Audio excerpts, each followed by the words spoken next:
All right, so let's talk about this. I was going to wait until later to make sure I had my full conversation with all of my PR, my lawyer, the network, the tour company, because there were certain things I know in my contract that I am and am not allowed to say. But it's going on a little too far. It's doing too much. And honestly, there's a lot that I need to go ahead and address it now. So that anybody that has anything to say or whatever, they can say whatever they need to say. I've sat back, I read the comments, I let everybody say what they had to say. I did not watch all of Rittany's live, but I did go on to her live from my other page because for some reason it wouldn't pull up on my personal page. However, I am going to respond. It's really stupid that I have to come here and do it this way because Rittany has my phone number. And it's funny because I just spoke to Rittany maybe not even a week ago in regards to her team participating in something that I'm doing. She asked about them participating and also about Dianna staying on with the team. But I'm going to go into one thing at a time because I made a whole list of things so that I can make sure that the things that were being said, I can address each and every one and that I don't miss anything. Because I have a lot of other things going on in my life, I am a little scatterbrained with things that are going on. So I have to make sure that I'm on task with everything. But let's just start from the beginning when it comes to finances for the Dancing Dolls. The Dancing Dolls have been around since 2001. And since 2001, I have been the sole financer of this organization. Anytime the girls have had to go to competitions or participate in anything, yes, the parents were the ones that transported them back and forth to where they needed to go. But if there was something that they were missing, or something that they needed, I was the one that made sure they had the extra. The girls pay a membership fee, which is called their dues. They pay dues every month to be a part of the Dancing Dolls. Regardless of whether we're on TV or not, this dues is still going to be due. I don't know any business that runs and there's not some sort of fee in order to run the business. When I go to McDonald's, I can't order a number one and get it for free. I have to pay for it. Just because I'm a loyal fan of McDonald's doesn't mean that I can go up in there and just eat for free. Same thing with Walmart. I can't go in Walmart and shop for free. Every dancer has a membership fee. The dues for the Dancing Dolls in the beginning started out as $15. It was raised to $30, I want to say, and then it got raised to $40. And as of this year, it is $65 to be a member of Dancing Dolls. I have to, the fees went up because I have overhead now. Before there was a dollhouse, there was not a whole lot of overhead. All I had to pay for was the building fees that where we were renting our facility from, and that's it. That's all I had to pay for. Now that I have overhead, I have to pay my coaches. I have to pay lights, water, gas. There are 3 buildings in Jackson. There's Studio A, which is the main building where the Dancing Dolls practice. Studio B, which is the office that holds all of their trophies, all of their uniforms, and where the day-to-day business is being done for the Dancing Dolls. Oh, I'm going to get to this. I'm going to get to all of it. Whoever's talking about $1,200. So just be patient because my live is going to be long too. I have a lot that I have to say, and I'm going to do them one thing at a time so that I can make sure that I answer it all. You can call me Mahogany. You can call me whatever you want to call me. I was Mahogany when I was 18 and 19. Yes, I did adult films. I've already addressed that, and it's in my book. So let's move on to something else because that doesn't bother me. Okay.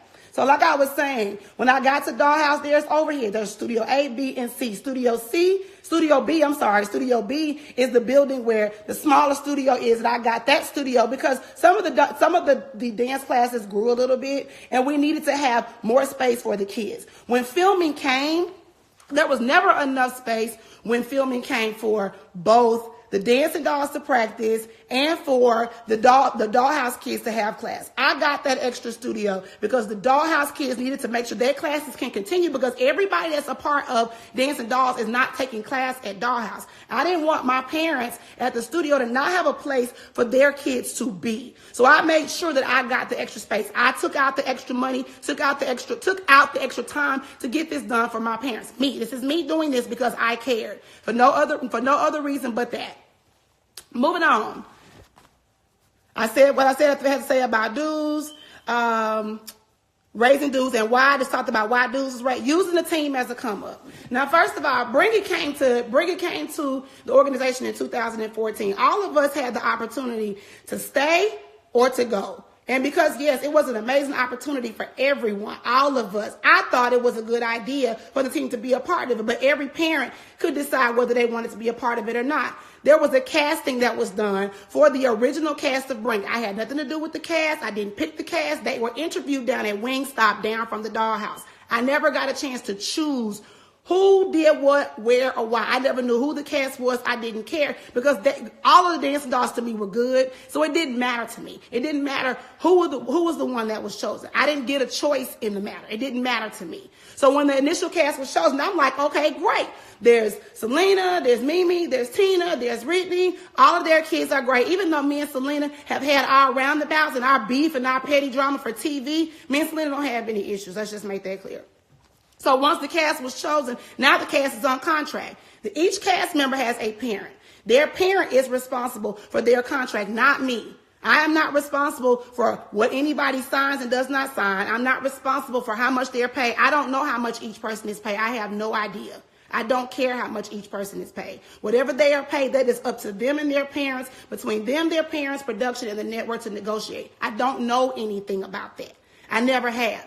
Everybody tries to put me on this pedestal as if I'm the one that's choosing the cast, but I don't. I'm the one that is choosing what happens on Bring It, and I don't. I do not choose the storylines. I can't tell you what's going to happen from one week to the next. All I know is what those kids put on their bodies and what dance steps they put on the floor. That's it. That's all. No more, no less. I don't want to bring my producer into this, but my producer, I've only had 3 producers since the show has started. One was with us a whole year and a half. If you know anything about production, the production team is freelance.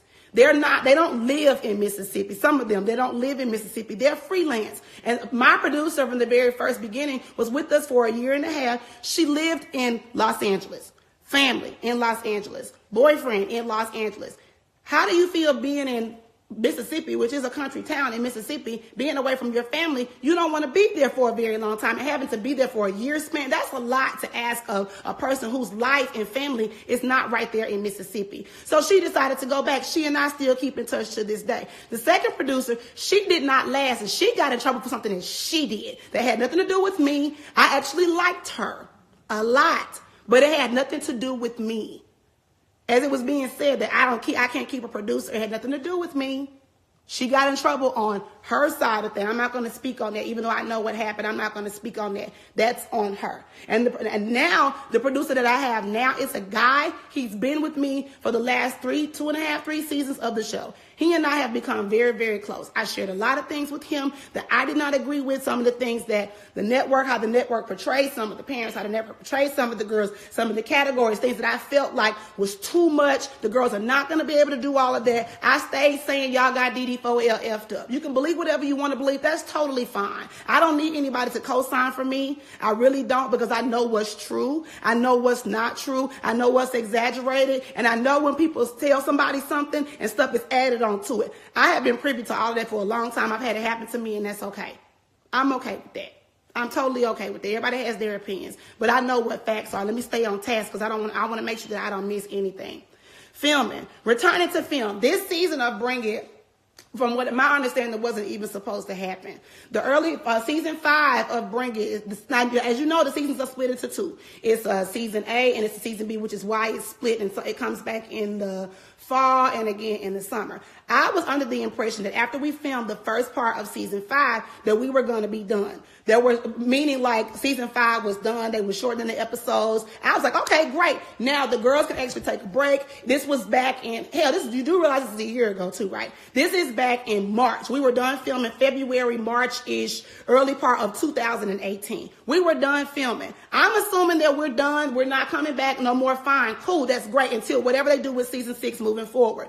So we had March, April, and May, because I knew the tour was coming so that we could prepare for the tour. Also, the seniors get a chance to do senior activities, senior picnics, senior ditch day, senior portraits, whatever the seniors are going to do, they would have time to do that. I also planned Dollhouse Dance Factory recitals for 1, 2, and 3. They each had their own weekend. And I had other things planned for myself. I had vacation planned because I hadn't had a vacation in 2 years. I had several other things, just small things planned for myself to do.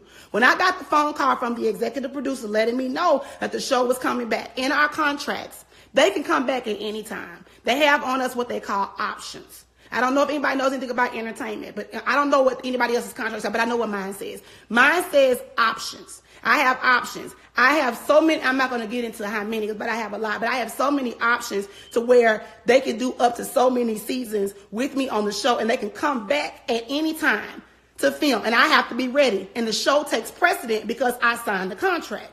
So I couldn't argue with the fact that they wanted to come back. It wasn't about the money, because I haven't wanted to film Bring It since season 4. Let's be clear. My husband is the reason why I continue to move forward, because he was the one that said, don't give up on your dream because you're frustrated and because things are not going the way that they should, or things are not going the way that you feel they should go. I defended the dancing dolls behind the scenes so much that it's ridiculous, that only God would know that, because nobody was actually there between me and my producer. He's the only one that would know that, but I'm not going to bring him into this. But anyway, when the show decided to come back, I had to rearrange my whole schedule. If I have any parents from Dollhouse 1, 2, and 3, you guys all know we had a certain set schedule, and it's in my calendar, printed. I can go grab any one of those handbooks that I've given out, and it has in the calendar printed in May the back-to-back days, back-to-back weekends that Dollhouse 1, 2, and 3 was supposed to have their own recital. I had to change 1 and 2 and combine it with 3. That's the reason why all of it was changed, because when Bring It came back and decided to film more episodes, I had to change everything about what I was doing. I had bookings pending. I had so many things pending that I had to make arrangements and change. Did I think it was fair? Hell no, it wasn't fair. It's not cool. But at the end of the day, this is a part of my job. I have to do what they're asking me to do. I even went so far to let them know this is going to be an issue.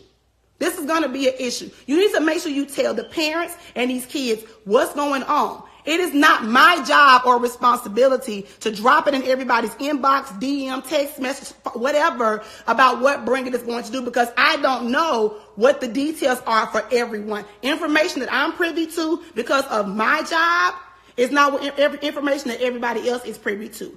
There are certain things and guidelines in my contract, the things that I cannot speak about. But if it's something dealing with those girls, I'm going to always defend them. And if anybody says the latter, then it's just not true. People can call me what they want. You can say I'm mean. You can say I'm rude. You can say I'm nasty. The TV has portrayed me to be a specific way. Certain parents that are around me have received that type of energy. And if you've gotten that type of energy from me, definitely it was a reason. And that's okay. I am not here for everyone to like me. I am not going to be everybody's cup of tea. Some people like beef. Some people like steak. Some people like turkey. Some people like ham. It's okay.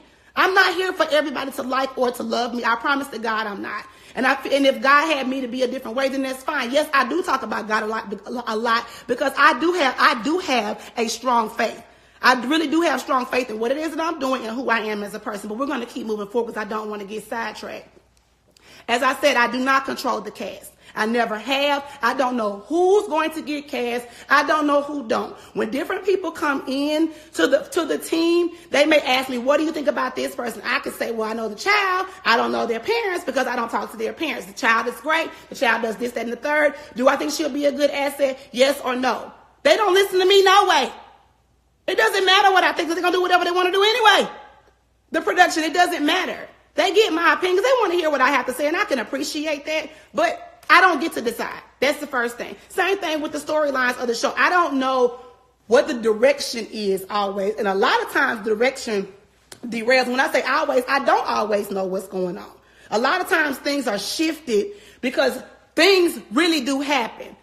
If you watch TV, you know there are certain storylines for certain characters on Real Housewives of Atlanta. It's on Love and Hip Hop. It's on Dance Moms. It's on every TV show that's out there. There are certain things that they need, and we're required to do specific things. I can't control that either. I do what my job entails. Half the time, the moms on the outside don't know what I'm doing on the inside, and I 90% of the time don't know what the hell they doing on the outside unless I'm involved in something that's specifically involved in one of them specifically. It's been many times that I've been told to call a child's name several times, and I might even know why I'm being told to call a child's name several times, only to find out it's being edited to look like I'm fussing when I'm not fussing. And I don't have a reason to fuss at those kids if they haven't done anything wrong. I don't just walk around just yelling for no reason. That's stupid.